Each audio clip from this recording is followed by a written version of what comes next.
Three smooth river stones arranged in a triangle on an ancient mountain path. To most eyes, they're debris, accident, the random scatter of geological time across limestone trails that have carried shepherds and their flocks through Italian Alps for 1,000 years. But to Corporal Marcus Richardson of the 36th Infantry Division, crouched behind enemy lines with 400 men who haven't eaten in 2 days, these stones represent either salvation or the kind of cruel coincidence that war specializes in delivering when hope becomes too dangerous to maintain and despair too familiar to notice. The stones sit precisely where the path forks toward German observation posts that control every approach to the valley floor, positioned with the deliberate care that suggests human intention rather than natural occurrence. Richardson has been studying them for 20 minutes, trying to decode meaning from arrangement, trying to understand whether someone is attempting communication or whether his exhausted mind is creating patterns where none exist, manufacturing hope from materials too simple to carry the weight of expectation that survival requires, when conventional military solutions have proven inadequate to circumstances that no training manual anticipated. Above him, invisible among the rocks and scrub pine that clothe these mountains in camouflage, more effective than any military uniform, Paolo Benedetti watches American soldiers who move like men who have forgotten how to believe in tomorrow. The shepherd understands their situation better than they do themselves. He knows which paths lead to ambush, which ridges offer concealment, which valleys have become killing zones where German machine gunners wait with the patience that defensive positions allow, the luxury of choosing when and how to engage enemies who must move to survive, but cannot move without exposing themselves to destruction. The stones are Paolo's attempt at conversation across linguistic barriers that war has made lethal, cultural boundaries that military necessity requires him to bridge, despite lacking any official authorization for contact with Allied forces, despite understanding that his presence near combat operations violates neutrality agreements that exist more in diplomatic theory than mountain reality. He has been watching these lost Americans for 3 days, observing their careful reconnaissance, their growing desperation, their systematic exploration of escape routes that he knows lead to German strongpoints positioned specifically to trap Allied forces attempting exactly the kind of breakout that circumstances force them to consider. This is October 1944. The Gothic Line has become a vertical hell where German defensive positions utilize mountain terrain with the efficiency that defensive warfare achieves when attackers must advance uphill against entrenched opposition that holds commanding views of every approach route.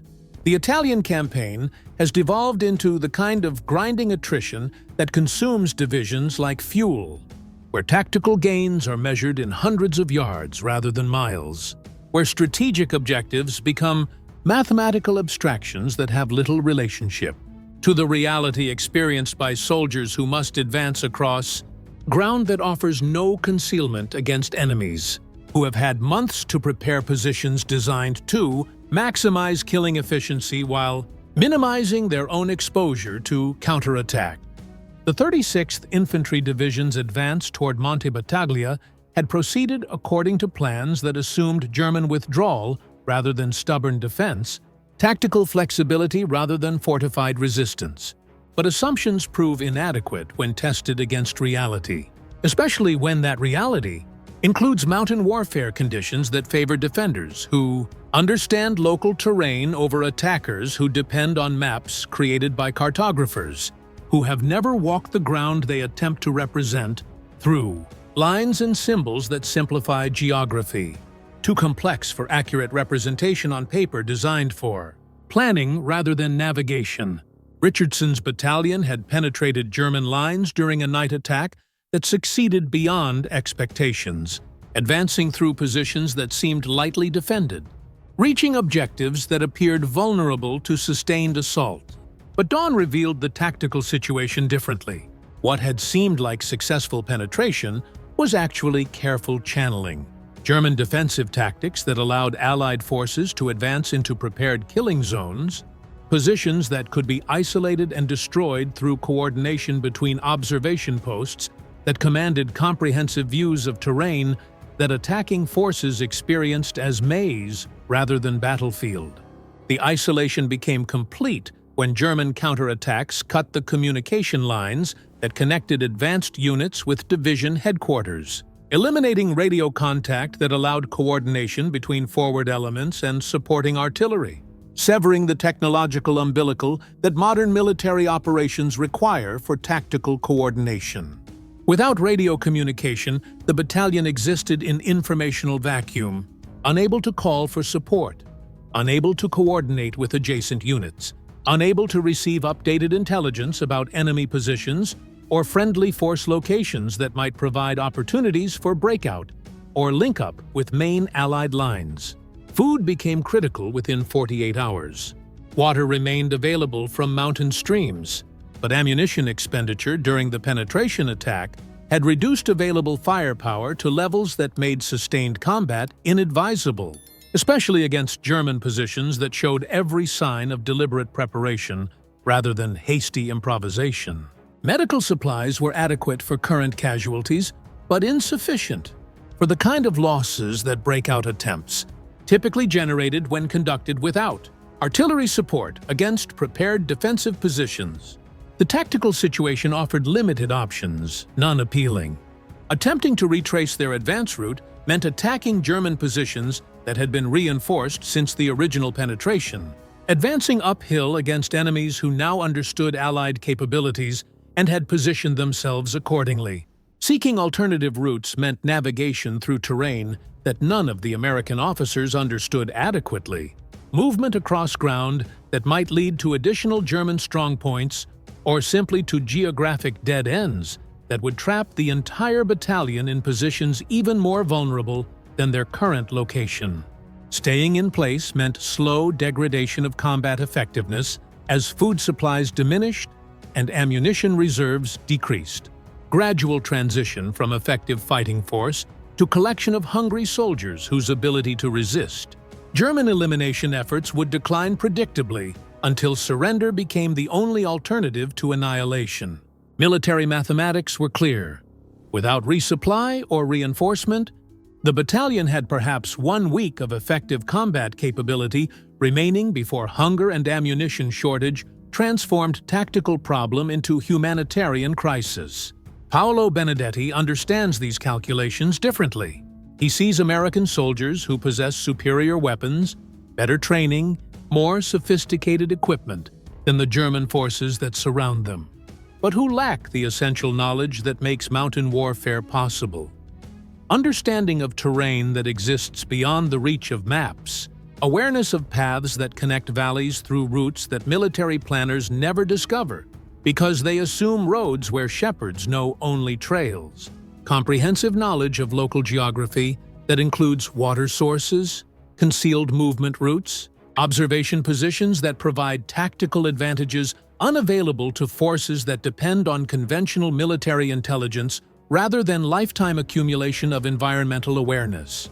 The shepherd's knowledge comes from 60 years of moving flocks through mountains that demand intimate understanding of weather patterns, seasonal changes, the subtle variations in terrain that determine whether specific routes remain passable during different conditions. He knows which paths German patrols use, which ridges they consider important enough to observe, which valleys they have designated as killing zones and which they ignore because their maps suggest those areas provide no tactical value to advancing Allied forces. But knowledge becomes useful only when it can be communicated, and communication requires common language that Paolo and the American soldiers lack. His English extends to perhaps 50 words learned from tourists before the war, inadequate for explaining complex tactical concepts or detailed geographical information. The Americans show no evidence of Italian language capability beyond basic. Phrases that might suffice for purchasing food or asking directions but cannot convey the kind of precise tactical intelligence that might transform their situation from hopeless to merely dangerous. The stone arrangement represents Paolo's attempt to bridge this communication gap through visual symbols that transcend linguistic barriers, geometric patterns that might convey meaning even when words fail.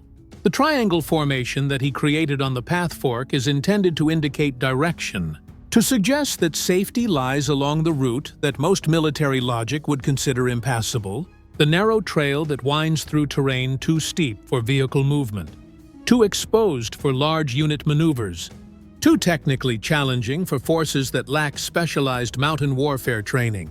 But Paolo understands that this particular route offers advantages that conventional military analysis would miss. The path leads through areas that German forces consider unimportant, because their tactical doctrine assumes Allied movement along main routes that accommodate heavy equipment.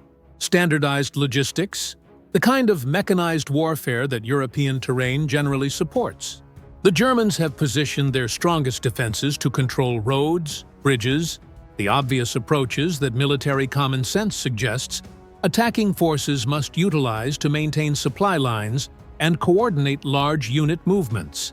The Shepherd's route bypasses these strong points entirely, utilizing terrain that military doctrine considers unsuitable for tactical movement, but that local knowledge recognizes as perfectly adequate for infantry forces willing to abandon heavy equipment in exchange for concealment and surprise.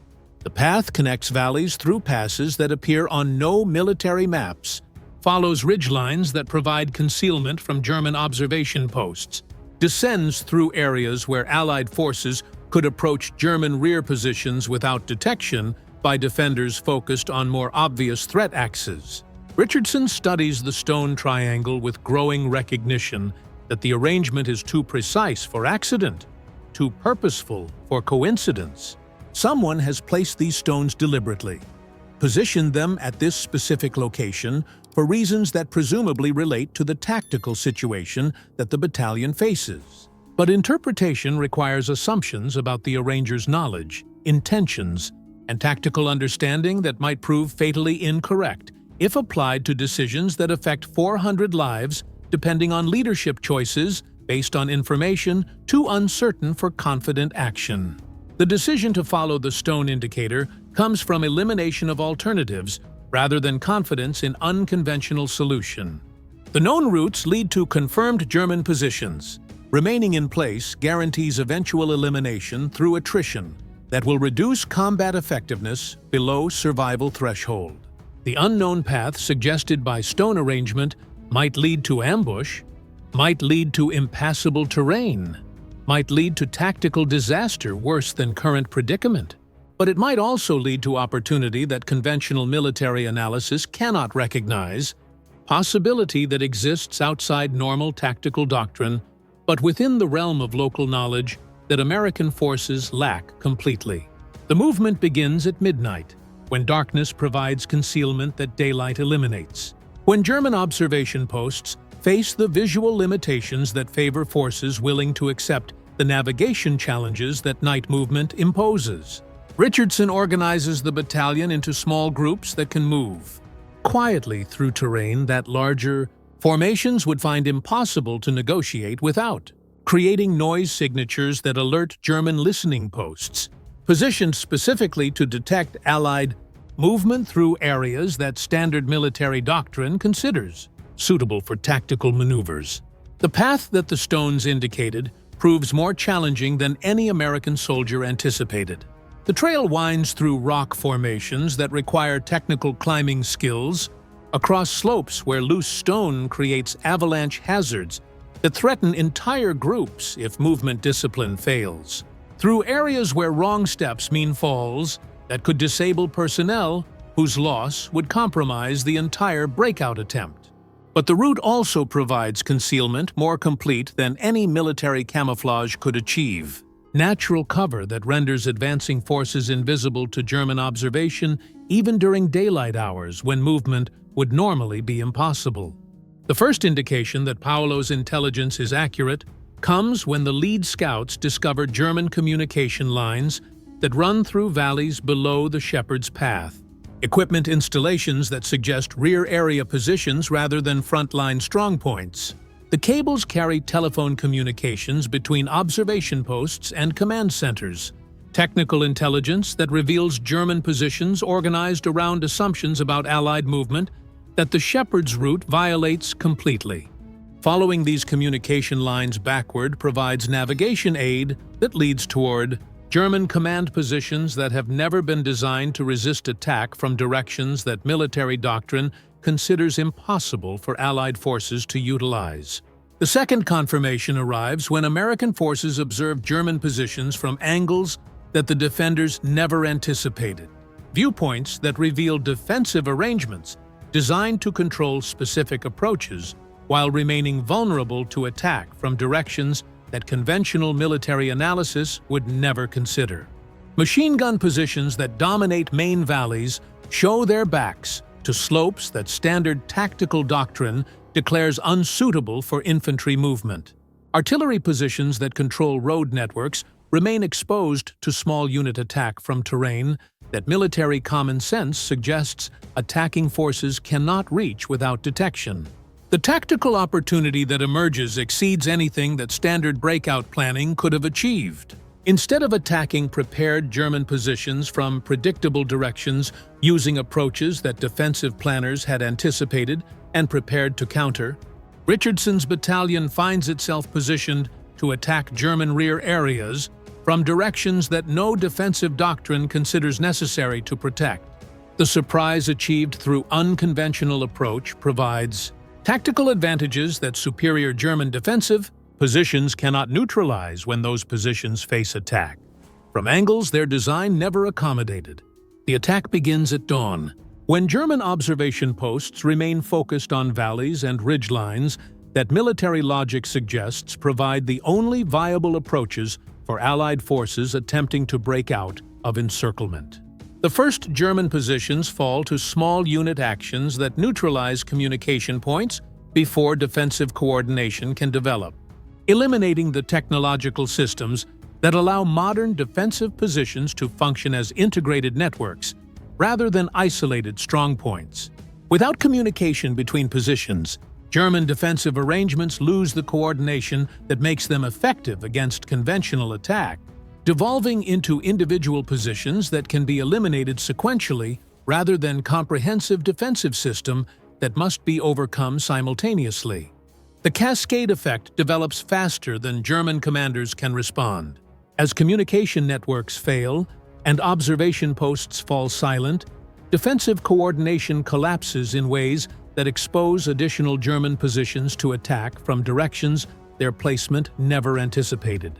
Artillery positions that depend on forward observers for target acquisition become ineffective when those observers are eliminated by forces approaching from terrain that observation post placement assumed would remain under German control. Supply lines that support defensive positions become vulnerable when attack routes utilize paths that supply planning never considered necessary to protect. The breakthrough that emerges transforms tactical situation from desperate defensive action into offensive opportunity that strategic planning had never contemplated. Richardson's battalion, which had been written off as lost, becomes the spearhead for Allied advance that penetrates German defensive lines through approaches that had been considered impossible for large unit movement. The success demonstrates principles that military doctrine had never incorporated. Local knowledge proves superior to technical intelligence. Unconventional approaches achieve surprise that conventional superiority cannot match. Terrain analysis by indigenous personnel provides tactical advantages that professional military education cannot replicate. The strategic implications extend beyond single battle outcome.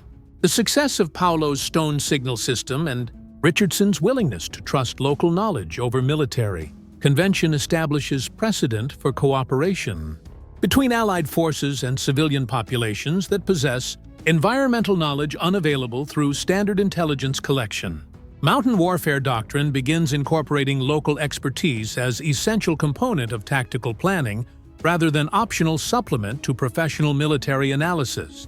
The communication breakthrough that Paolo achieved through simple stone arrangement influences development of indigenous cooperation protocols that utilize local knowledge for tactical advantage in terrain where conventional military intelligence proves inadequate. Shepherd networks that understand mountain geography become informal intelligence assets that provide Allied forces with navigation assistance, weather prediction, enemy movement observation that standard reconnaissance cannot achieve in terrain, where technological superiority means less than generational environmental knowledge. Richardson's decision to trust stone signals rather than standard military protocol becomes case study in tactical innovation that military academies examine for lessons about leadership under uncertainty. Decision-making when conventional solutions prove inadequate. The relationship between local knowledge and tactical success in terrain, where standard doctrine provides insufficient guidance for effective operations. The partnership between American tactical capability and Italian geographical expertise demonstrates that military effectiveness often depends on civilian cooperation that requires mutual respect, rather than simple coordination. Paolo continues providing stone signal intelligence throughout the remainder of the Italian campaign, developing increasingly sophisticated communication systems that bridge linguistic barriers through visual symbols that convey tactical information with precision that formal translation could not achieve. His geographical knowledge helps Allied forces avoid German strongpoints while identifying tactical opportunities that conventional intelligence collection never recognizes, providing navigation assistance that proves more accurate than available maps for terrain where cartographical representation fails to capture tactical reality. The mountains remember the three stones arranged in triangle formation at the path fork, where desperate military necessity met indigenous wisdom, where conventional tactical doctrine discovered that local knowledge could provide solutions that professional military analysis had never contemplated. The success that emerged from Paolo's simple signal system and Richardson's willingness to trust unconventional intelligence over standard military procedure demonstrates that survival often depends on recognizing wisdom wherever it appears, regardless of its source or its apparent simplicity. Years later, when military historians analyze the Italian campaign, they identify Paolo's stone signals as turning point where Allied tactical doctrine began incorporating local knowledge as essential component of operational planning rather than optional supplement to professional military intelligence. The shepherd's triangle of stones becomes symbol of partnership between civilian expertise and military capability, demonstration that effective warfare often requires cooperation that transcends official boundaries between military and civilian populations. The path that Paolo indicated through his stone arrangement remains visible to those who know how to read mountain terrain, who understand that shepherds' trails often provide navigation routes superior to roads designed by engineers who never learned to see landscape through eyes that require intimate environmental knowledge for daily survival. The trail continues to offer passage through terrain that conventional analysis considers impassable, demonstrating that local wisdom often recognizes possibilities that technical expertise cannot perceive. Richardson returns to the Italian mountains in 1964, 20 years after the stone signal rescue that transformed his understanding of leadership, tactical innovation, and the relationship between local knowledge and military effectiveness.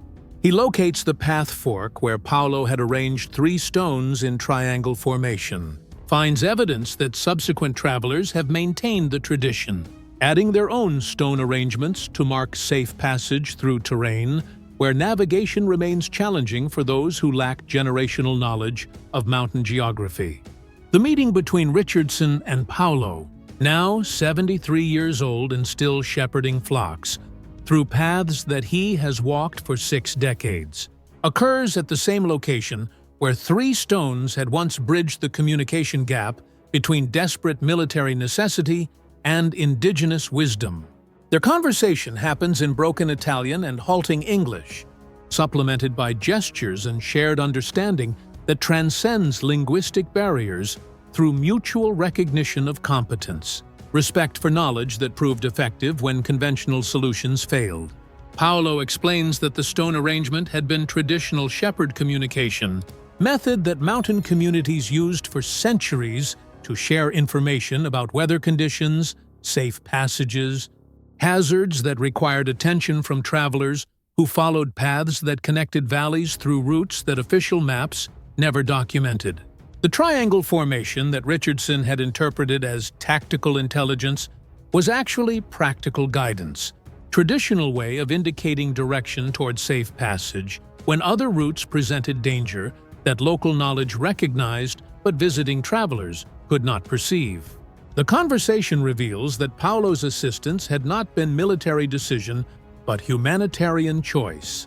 Shepard's recognition that lost travelers required guidance regardless of their military status. Civilians' understanding that local knowledge created obligations to assist anyone who needed navigation help through terrain where mistakes could prove fatal. His stone signals represented application of traditional mountain community values rather than political or military alliance, demonstration of the principle that geographical knowledge creates responsibility for helping others who lack environmental awareness necessary for safe travel. Richardson understands that his battalion's survival had depended not on military innovation, but on Paolo's application of traditional Shepherd protocol to unusual circumstances, local customs that required assistance for travelers who demonstrated need regardless of their official status or political affiliations. The tactical success that military historians analyze as breakthrough in indigenous cooperation was actually expression of mountain community values that treated navigation assistance as moral obligation rather than military decision. The legacy of the Stone Signal Rescue extends through military doctrine that continues incorporating local knowledge as essential component of tactical planning. Educational curricula that teach officers to recognize civilian expertise as tactical resource rather than operational complication. Leadership training that emphasizes partnership with indigenous populations who possess environmental knowledge unavailable through conventional intelligence collection methods. The principles that Paolo demonstrated through 3 stones arranged in triangle formation influence military cooperation policies that recognize local wisdom as strategic asset rather than cultural curiosity. But perhaps more importantly, the story demonstrates that wisdom often appears in forms that conventional analysis dismisses as primitive, that effective solutions frequently emerge from sources that professional expertise fails to recognize as authoritative, that survival sometimes depends on willingness to trust knowledge that exists outside formal educational systems but proves more accurate than technical analysis when tested against environmental reality that requires intimate understanding rather than theoretical comprehension. If stories like this remind you that wisdom appears in unexpected forms, that local knowledge often surpasses professional expertise in environments that require generational understanding rather than technical training. Then perhaps there are other moments when simple solutions provided answers that sophisticated analysis could not discover. When traditional knowledge offered guidance that modern methodology had never learned to recognize as authoritative and reliable.